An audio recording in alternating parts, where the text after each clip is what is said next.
Assalamualaikum warahmatullahi wabarakatuh. Selamat pagi, salam sejahtera untuk kita semuanya. Alhamdulillahirrabbilalamin. Puji syukur senantiasa kita haturkan kehadirat Allah Subhanahu wa Ta'ala atas segala limpahan rahmat, taufik, hidayah dan inayahnya. Kita masih dapat dipertemukan dalam pembelajaran pendidikan Pancasila dan Kewarganegaraan untuk siswa kelas 9. Anak-anak yang saya cintai dan saya banggakan, Bapak berharap kita semuanya dalam keadaan sehat walafiat, tiada kurang suatu apapun. Di pertemuan kelima pada semester 2 ini, kita akan belajar bersama tentang permasalahan yang mungkin muncul dalam keberagaman masyarakat Indonesia untuk bagian yang pertama. Bangsa Indonesia merupakan bangsa yang beraneka ragam karena terdiri atas berbagai suku bangsa, adat istiadat, bahasa daerah, serta agama yang berbeda-beda. Keanekaragaman tersebut terdapat di berbagai wilayah yang tersebar dari Sabang sampai Merauke. Keberagaman masyarakat kita merupakan kekayaan bangsa Indonesia. Ini juga menjadi daya tarik bagi bangsa lain untuk datang ke Indonesia. Keberagaman ini semakin menarik dengan letak geografis dan keindahan alam Indonesia. Masyarakat yang beragam menandai betapa besarnya anugerah Tuhan yang Maha Kuasa yang patut dihargai. Oleh karena itu, kita wajib bersyukur atas anugerah ini dengan selalu beriman dan bertakwa kepada Tuhan yang Maha Esa. Namun, di balik semua itu, keberagaman masyarakat memiliki potensi timbulnya berbagai masalah dalam masyarakat. Salah satu karakteristik keberagaman adalah adanya perbedaan. Coba kamu perhatikan berbagai perbedaan di lingkungan sekitarmu. Perbedaan tersebut dapat menjadi salah satu faktor penyebab masalah, seperti putusnya persahabatan, perkelahian antar kampung, perkelahian antar pelajar, dan sebagainya. Dengan demikian, dapat disimpulkan bahwa keberagaman masyarakat Indonesia setidaknya dapat menimbulkan sejumlah permasalahan di dalam masyarakat Indonesia sendiri. Di antaranya adalah konflik. Apa saja bentuk konflik pada masyarakat Indonesia? Mengapa hal tersebut dapat terjadi di Indonesia? Apa akibat yang dialami oleh masyarakat Indonesia?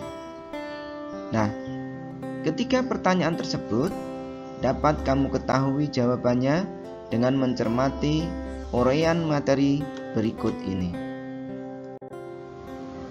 Konflik dalam masyarakat dapat dikelompokkan berdasarkan tingkatannya, yaitu konflik ideologi dan konflik politik.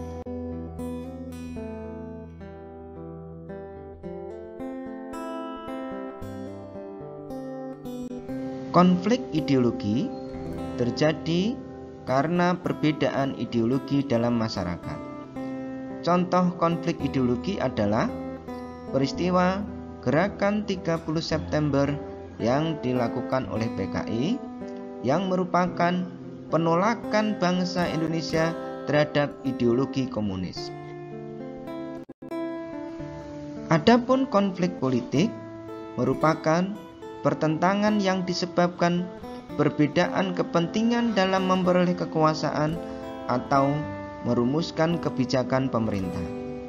Contoh nyata konflik politik antara lain bentrok akibat proses pemilihan umum, bentrokan menolak kebijakan pemerintah atau menuntut sesuatu. Berdasarkan jenisnya, konflik dibagi dalam beberapa bentuk. Pertama, konflik antar suku. 2. Konflik antar agama. 3. Konflik antar ras. dan 4 konflik antar golongan. Berikut uraian konflik berdasarkan jenisnya. Konflik antar suku. Konflik antar suku yaitu pertentangan antara suku yang satu dengan suku yang lain. Perbedaan suku seringkali menyebabkan perbedaan adat istiadat, budaya, sistem kekerabatan, dan norma sosial dalam masyarakatnya. Pemahaman yang keliru terhadap perbedaan ini dapat menimbulkan masalah, bahkan konflik dalam masyarakatnya. Konflik antar agama. Konflik antar agama yaitu pertentangan antara kelompok yang memiliki keyakinan atau agama berbeda. Konflik ini dapat terjadi antara agama yang satu dengan agama yang lain atau antara kelompok dalam agama tertentu. Konflik antar ras. Konflik antar ras yaitu pertentangan antara ras yang satu dengan ras yang lain. Pertentangan ini dapat disebabkan sikap rasialis, yaitu memperlakukan orang berbeda-beda berdasarkan ras. Konflik antar golongan. Konflik antar golongan yaitu pertentangan antara kelompok atau golongan dalam masyarakat. Golongan atau kelompok dalam masyarakat dapat dibedakan atas dasar pekerjaan, partai politik, asal daerah, dan sebagainya. Coba kamu amati keadaan sekitar kamu. Apakah ada masalah yang termasuk konflik di atas? Perlu kamu pahami bahwa pertentangan antara dua orang yang berbeda suku belum tentu ini adalah konflik antar suku. Hal ini dapat saja disebabkan oleh faktor lain seperti masalah pribadi yang tidak berkaitan dengan perbedaan suku. Konflik antar suku dapat berawal dari konflik antar pribadi. Contohnya, A yang berasal dari suku X memiliki masalah pribadi dengan B yang berasal dari suku Y karena hutang piutang.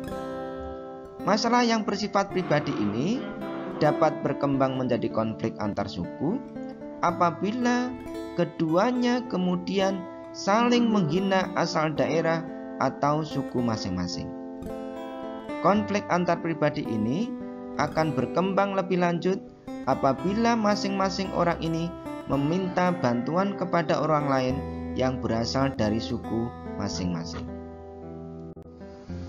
Hal ini juga dapat terjadi pada konflik individu dengan kelompok maupun konflik kelompok dengan kelompok yang berkembang menjadi konflik antar suku, antar ras, antar agama maupun antar golongan.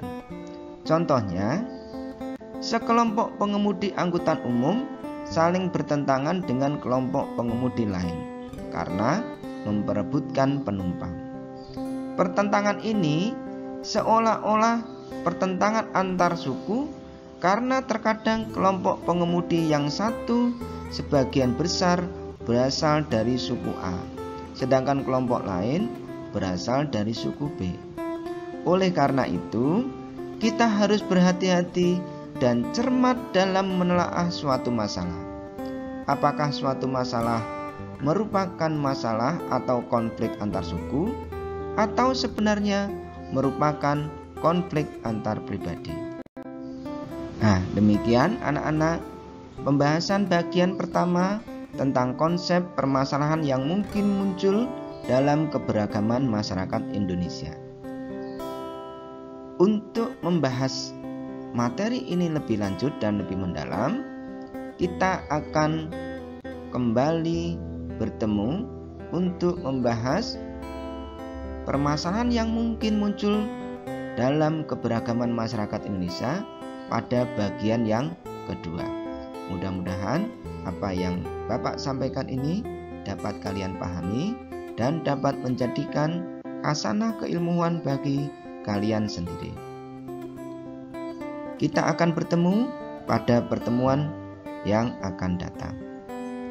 Tubuh letih usah dipaksakan, nanti sakit sekujur tubuhmu. Pendidikan itu jangan disia-siakan, karena itulah jalan menuju maju. Sekian dan mohon maaf atas segala kekurangan. Billahi taufik wal hidayah. Wassalamualaikum warahmatullahi wabarakatuh.